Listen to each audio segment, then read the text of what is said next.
को माना जाता है क्या? सत्यवान जी को पसंद किया सावित्री जी ने, राजा की पुत्री थी, छूट दे दी कि भारत में जो तुम्हें लड़का पसंद आवे। पिता को यही होता ना कि बेटी के सुख वर्धन के लिए उसके मनोनुकूल पति। बहुत से राजकुमार देखे लेकिन उसको पसंद नहीं आया। एक को देखा लकड़ी काट रहा था, पर देखते ही मन लुभायमान हो गया। मंत्री से कहा इनको उतारिए वाय, और कहा कि मैं आपको पति रूप में वर्ण करना चाहती हूँ। तो उनका आप हालत देख रहे हैं हमारी। उनका मैं हालत को पति नहीं बना रही हूँ, आपको पति बना रही हूँ। उनका हमारे बूढ़े माता पिता हैं, मैं जंगल में लकड़ी काट के बेचता हूँ, उससे गुजारा करता हूँ। बोले आप केवल इतना परिचय बता दीजिए कि मेरे नेत्र कभी अन्य को, जो सत्य है उसी को। बोले हाँ, मेरा नाम भी सत्यवान ही है और मैं राजकुमार ही हूँ। मेरे माता पिता वृद्ध हैं, उनकी आंखें नहीं हैं, और मैं उस समय बालक था तो जबरदस्ती अन्य राजाओं ने राज्य छीन लिया। अब प्राण बचाकर हम जंगल में रहे हैं। हाँ, बोले अब मुझे विश्वास हुआ।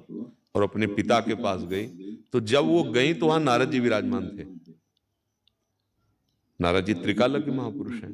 पिता ने कहा पुत्री वर का वरण कर लिया, उनका बहुत मनोनुकूल। कौन है, किस देश का राजा है? तो उन सुखचाते हुए कहा इस समय तो नहीं राजा, उनके माता पिता अंधे और वो लकड़ी बेचकर। वो बेटी तुम्हारी बुद्धि, मतलब कहाँ है राजपद और कहाँ तुम? देवर्षि नारद जी ने कहा क्या नाम है? उन्होंने विचार किया, उनका वो तो 1 वर्ष में मर जाएगा। पिता ने कहा बिल्कुल कैंसिल करो, ना धन है और ना वो जीवित रहेंगे। तो उनका ऐसा नहीं, प्यार भरी दृष्टि से एक बार वर्ण किया जाता है।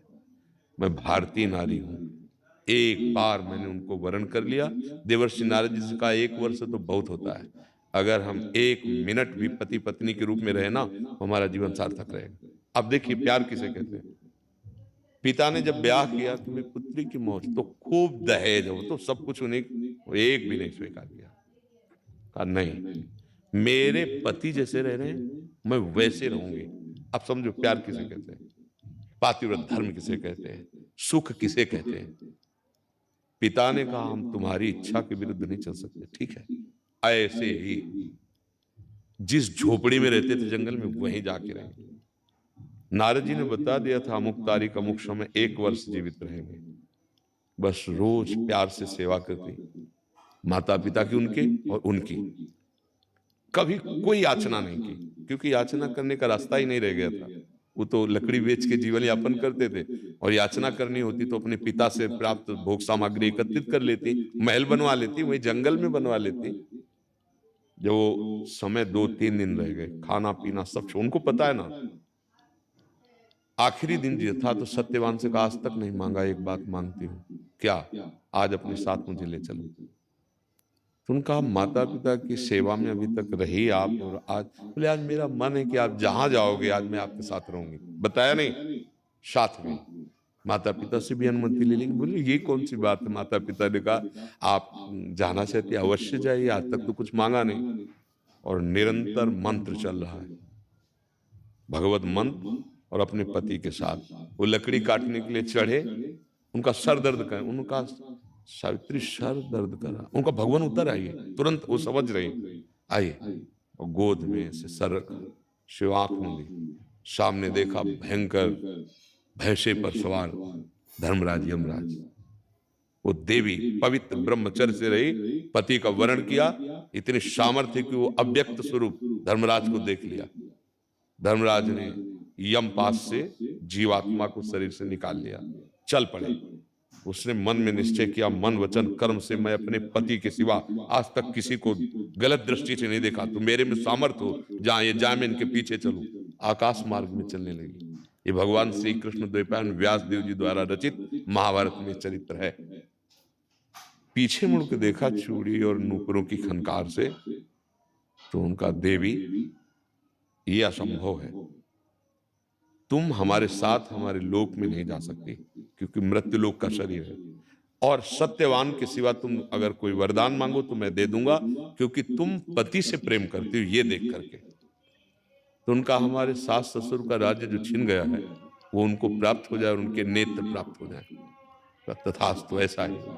फिर चले, फिर पीछे देखा है, उनका बेटी तुमसे कहा, फिर भी मैं प्रसन्न हूं, एक वरदान और मांग लो। तो उनका मैं अपने पिता की अकेली पुत्री हूं, उनके पुत्र हो जाए। तथास्तु। देखो, दोनों कुल पावन कर देती पतिव्रता। फिर धर्मराज, उनका बेटी मैं तुम पे बहुत प्रसन्न हूं क्योंकि तुम पवित्र हो, एक वरदान और मांग लो बस। तो जल्दी से उनका मेरे भी पुत्र हो जाए, उनका तथास्तु। अब वो जल्दी में ये नहीं समझ पाए कि मतलब अब उन्होंने कहा अब पीछे क्यों आ रहे हो। तो उनका, भगवान आपको पता होना चाहिए मैं पतिव्रता हूं और पुत्र केवल पति से ही प्राप्त होता है, आपको हमारे पति छोड़ने होंगे।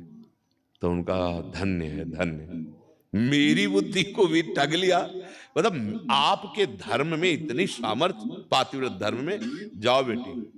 और सत्यवान को मुक्त किया, पिता का राज्य मिला और अपने पिता को वहां संतान उत्पन्न, सर्व सुख प्राप्त हो गए।